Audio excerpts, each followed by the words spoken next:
It's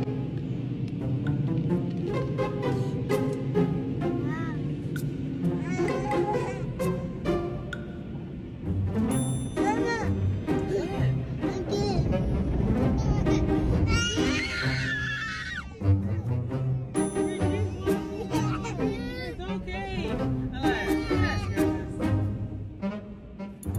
gonna scare my big girl. Cut it out.